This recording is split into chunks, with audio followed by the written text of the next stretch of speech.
JM Team, welcome lagi di DPI Perjuangan. Bukan. Maksudnya DPI malam ini tuh bakal banyak banget membahas mengenai perjuangan-perjuangan para pemain-pemain gitu loh. Maksudnya selalu ya setiap Rabu bersama Evelina Tan pasti jadi fun. Tentu juga bersama dengan geng Rabu aku, Virzi Idris, Rizal Pahlevi, dan pastinya pengembur-ngembur bensin kita ini yang suka bikin heboh, Aldi Bawazir. Halo, let's go. Geng Rabu. Kenapa yang dua situ kayak udah bersih tegang banget? Kenapa nih? Ada jaraknya di Oh, sini. ada jarak yang tak kelihatan tapi sudah cukup sangat-sangat tembok tinggi ada di sana ya. Sudah terlihat dan terasa banget akan ada perdebatan yang huha-hihu banget hari ini ya. Yang apa banget? Huha-hihu. Kayak kepedesan, kepanasan gitu ceritanya ya kan. Newcastle dan Liverpool, apalagi mengenai drama Isak yang udah ngambek-ngambekan pingin ke Liverpool. Newcastle harus menelan juga kekalahan dari Liverpool ya kan. Liverpool yang tadi mau membajak Isak ini. Ya, tapi jangan kita bahas dulu takutnya jadi panjang dan panas ya kan. Mending kita mau melihat dulu ini pekan pembuka dari Serie A yang sepertinya Inter Milan ini benar-benar hadir dengan poin yang sempurna, permainan yang sempurna juga. Kita akan bahas sama-sama ya nanti dengan dosen kita Aldi Bawazir menjelaskan dua momen gol yang luar biasa dan ini menegaskan sekali lagi betapa berbahayanya Nerazzurri.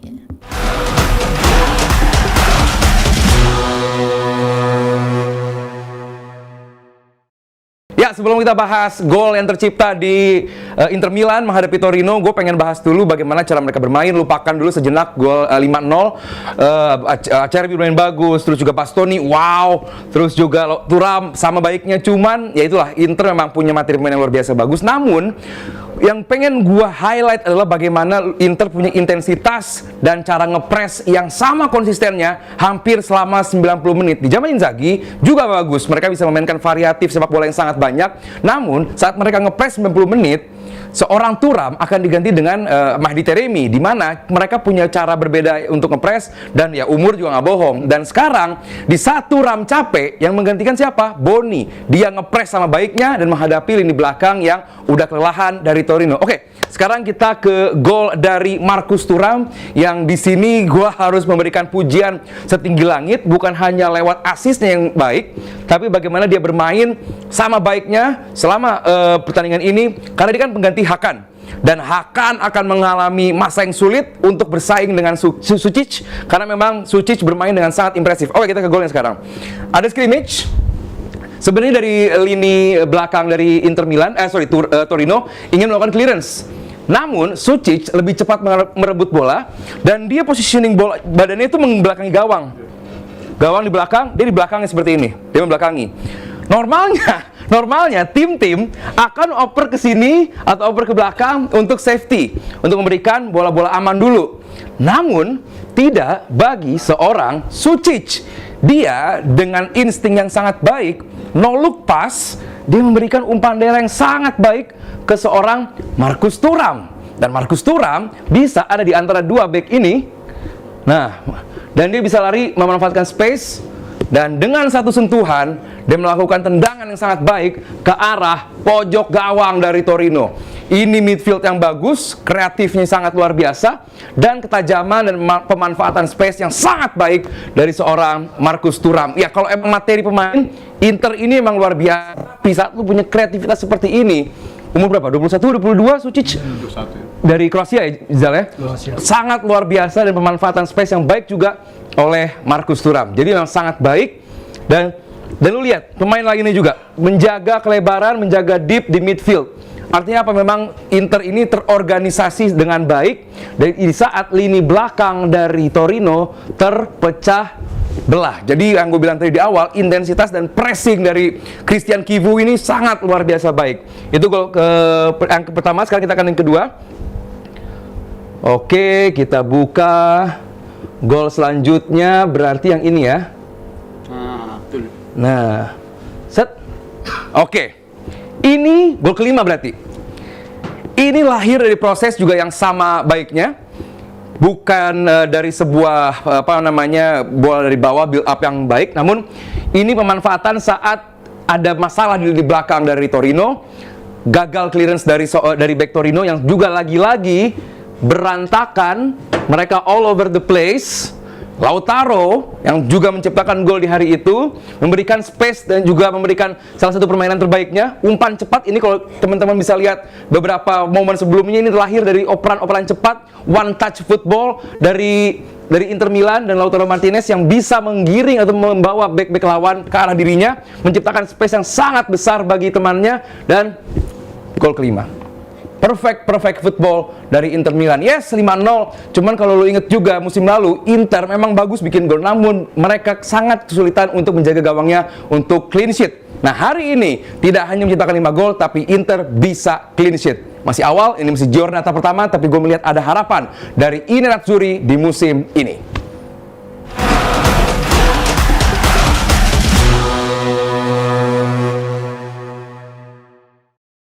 Pemanfaatan yang luar biasa ya, seperti yang tadi sudah dijelaskan oleh Aldi tadi. Dan ini mungkin juga membuat kita jadi meng-highlight Bastoni dan juga Thuram. Tapi menurut Evelyn juga ada satu nama ini yang tadi sudah disebutkan juga, yang bisa dibilang menjadi pelayang jasa terbesar juga dalam kemenangan Inter atau permainan bagus yang Inter tawarkan ini. Siapakah dia? Petar Sučić. Gimana kalau pendapat dari Virsi dan juga Rizal seperti apa nih? Mas Firsi duluan. Ya, kalau tadi Aldi udah ngomong ya soal mencetak gol, Inter bagus. Inter musim lalu mencetak 20 gol lebih banyak dari Napoli, sang juara Serie A. Tapi mereka memang walaupun persaingannya ketat sampai akhir musim kemarin, sampai hingga akhirnya mereka bahkan ada kemungkinan bermain playoff ya untuk pertama kali sejak tahun 1960-an. Tetap saja Inter nggak berhasil. Sebenarnya pertahanannya kalau dibilang jelek banget juga nggak, karena mereka mencetakkan clean sheet kedua terbanyak di Liga 35. Tapi memang Napoli punya jumlah lebih banyak ya, 27, hanya 27 kebobolan, sementara Inter 35. Nah, untuk memulai musim dengan cara yang sama seperti musim lalu, dengan mencetak 5 gol, ini adalah start terbaik Inter sejak 1961 ya, ketika itu mengalahkan Atalanta 6-0. Jadi secara mencetak gol, karena timnya ini sama ya kayak musim lalu ya, 10 dari 11 starter malam kemarin itu juga bermain di final UCL lawan PSG. Tapi ada yang berbeda, seperti yang kata Lautaro Martinez setelah pertandingan ya. Ini setelah final itu kemarin, terus mereka beradaptasi dengan Kivu di sepanjang Club World Cup. Mereka itu berbicara banyak bagaimana cara mereka ingin bermain, terutama mempertahankan pressing ketat itu ya. Bagaimana pendekatan mereka, mentality mereka, bagaimana mereka, Lautaro bilang, kita melihat tim yang ingin memenangkan bola sekecepat mungkin. Dan ini mentalitas yang mereka bentuk di bawah pelatih baru. Jadi memang ini sesuatu yang baru, tapi udah kita lihat sebenarnya dari musim lalu. Cuman ya ketika mereka menghadapi Paris memang situasinya beda. Tapi kalau sekarang kita lihat, Lautaro mengatakan bahwa ini adalah cara pendekatan yang berbeda dari Kivu, dan ini akan menarik kalau mereka bisa mempertahankan ini hingga ya ketika musim akan berat-beratnya ya. Kalau pertandingan pertama kedua sih nggak masalah, walaupun Inter juga bermain di Club World Cup tapi kan nggak sampai tahap jauh ya. Selesai duluan ya. Gimana tuh Rizal nambahinnya? Kalau ngeliat Inter ya nggak mengherankan ya, karena ini tim yang basically masih sama, tadi udah dijelasin sama Mas Firzi. Dan kalau kita ngeliat Inter di musim lalu juga sebenarnya mereka bukan cuma peluang untuk Serie A doang, treble bahkan ya. Treble sampai di bulan April, mereka sampai April tuh masih bersaing untuk 3 kompetisi. Tapi ya itu sesuatu yang udah kita lihat sebenarnya tanda-tandanya dari bulan Maretnya, yang mana itu ada crack di sana, ada kejelasan banget di mana para pemain tuh mulai rontok dari faktor match fitness, dari faktor cedera. Jadi kayaknya kalau kita asumsi 10 dari 11 pemain ini masih sama dibandingkan musim lalu, gue khawatir Inter bakal ketemu situasi yang sama kayak musim lalu di bulan-bulan periode kedua musim ini. Jadi di awal musim mereka start kayak begini ya oke, pelatihnya juga membawa daya main yang baru ya, mereka tampil lebih vertikal, mereka tampil lebih direct, ngirim bola secepat mungkin ke depan, dan itu mungkin cocok dengan gaya main Thuram, dengan gaya main untuk midfielder mereka yang para petarung itu untuk menangin bola secepat mungkin.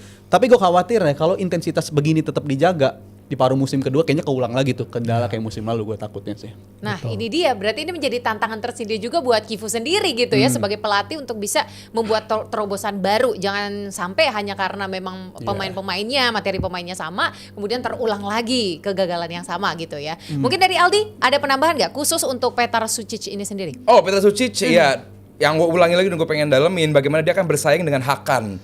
Dia main menggantikan Hakan yang harus absen di hari ini. Namun ini akan menjadi pertarungan yang juga sangat menarik untuk Kivu Ini Iya. pusing yang enak juga nih. Pusing happy ya. Pusing happy Pusing karena happy. ada dua pemain yang sama baiknya. Hakan punya pengalaman, punya shoot jarak jauh juga yang sangat baik. Namun kita lihat heat map dari seorang Petar Sucic. Lihat dia sangat amat mobile di sisi kanan dari midfieldnya Inter dan sangat membantu, asisnya juga luar biasa. Jadi ya gua nggak aneh kalaupun Petar Sucic akan menjadi salah satu pemain muda. Nah, ini juga harus diingat juga, dia masih muda tapi bisa punya impact yang segini baiknya menghadapi lawan-lawan di Serie A yang biasanya sangat kejam terhadap midfield flamboyan seperti Sucic. Jadi gua harap dan gua yakin Inter bisa sustain sampai akhir musim karena saingannya siapa sih di Serie A, paling Napoli doang. Nggak ada Inter, Napoli sisanya jauh. Gua nggak melihat ada kompetitor seperti Juve atau Milan atau Atalanta masih oke lah. Pelatihnya tapi Pelatihnya sekarang Iya, udah itu bukan masalahnya, Gasperi nih. betul, ya. Roma kalau Roma misalnya kalau pembeliannya Gasperi juga- ini langsung bagus, Ya, bisa aja. nah, tapi gua sih Evan bilang Ferguson. Evan Ferguson dari Brighton, betul. Dari Brighton. Paling tapi nggak tahu dengan kalian ya. Kalau gue sih paling ini tuh horse races lagi di Serie A. Inter Napoli. Kalau kata Conte sih tadi malam ya habis Napoli main dia bilang nih three horse sebenarnya Dengan? ya, antar Juve dia Oh, bilang sama Juve. dengan Juve ikut, karena faktor faktor Tudor ya walaupun masih muda tapi mereka punya kekuatan yang cukup. Kalau kata ini ya, Conte. Conte kita lu nggak nggak setuju tahu dong. ya. Ya dia yang bilang bisa Iya. aja. Iya. Tapi kalau Kifu sendiri waktu ditanya, ini sepertinya dia sangat mengunggulkan Napoli. Ini tuh merendah untuk Ya. meroket? Apa sebenarnya fakta begitu? Apa gimana sih? Ini Pertahanan gelar Kalau apa kata gimana? gue soalnya apa yang terjadi di media room itu nggak penting. Ah. Dia mau ngomong apapun dia nggak penting. Bilang gue mau pasti juara atau gue pasti nggak juara. Yang paling penting adalah performance di atas lapangan. Oke. Jadi strategi aja. Ya dia bisa ngomong apa aja gitu. Tadi Conte ngomong begitu, Kifu ngomong apa namanya bermain low ball seperti itu. Yang penting performa di atas lapangan Inter luar biasa bagus. Lini pertahanan juga bagus. The way they press tadi dijelasin juga pemanfaatan lini tengah juga sangat baik, lebih direct. Dan lini depan mereka juga lebih hidup dengan adanya Boni, midfield juga lebih hidup dengan adanya Sucic. Belakang gue yakin Acerbi belum selesai, masih jauh dari kata selesai. Bastoni makin menjadi pemain jago terbaik bagi Inter Milan, luar biasa, masih muda tapi menjadi pemain yang sangat-sangat berpengaruh baik di lini belakang maupun di saat menyerang juga. Jadi gue rasa kalau Napoli justru nggak hati-hati, Kesalip nih. Inter Inter bisa bahaya. Ini ya Oke. sebenarnya Internya permanfaatan secara skema kan masih sama sebenarnya 3-5-2 dan fullback tuh diandelin Iya. banget. Dan gue ngeliat peran dari kayak Di Marco sama Dumfries masih oke lah. Di Marco juga kelihatan di paruh Bola-bolanya musim ngeri kedua sih. bola kiriman bola distribusi bola Cuman itu ngeri. defending dia kan musim lalu itu musim yang lalu jadi sering pertanyaan, error. sering Tapi kalau error, dengan iya. sistem yang lebih aman kayak begini, nggak banyak untuk build up dari belakang, ini bisa manipulasi. Oh, Bastoni gitu, ditanya bisa itu, dibilang ngelindungin, iya, ada bisa peran baru ngelindungin. dia di bawah Iya. Kifung. Jadi nggak senaik kayak biasanya. Iya, ya. itu kan gampang ke expose kan kalau kayak gitu. Tapi kalau ngomongin soal respon dari Conte, gue rasa kalau untuk Cywar tuh ada dua cara ya. Antara lu bilang tim gue nggak bagus untuk juara atau lu limpahin ke lawannya sekalian. Itu teknik-teknik dulu Ferguson sering ngelakuin, Guardiola sering ngelakuin dengan tujuan kalau Napolinya tiba-tiba goyang, pasti Napoli akan terpikirkan katanya gue paling layak juara tapi kok gue kalah ya. Itu bakal keserang tuh Iya, iya, psikologis iya. mereka. Jadi Tapi ekspektasi pinter nih. tinggi dilempar ke sana Iya, tuh biar lempar aja dulu. tim aku bisa mainnya bagus gitu antara ya. bilang jelek atau lu bilang bagus sekalian. Dan itu Iya. biasanya worse pakai cara kayak Walaupun begitu. banyak juga sih yang nggak mendengarkan apa namanya Cywar Cywar seperti itu. Biasanya mendengarkan antara fans atau yang mengamati. Biasanya pelatih-pelatih kan kayak lu mau ngomong apa terserah deh gitu.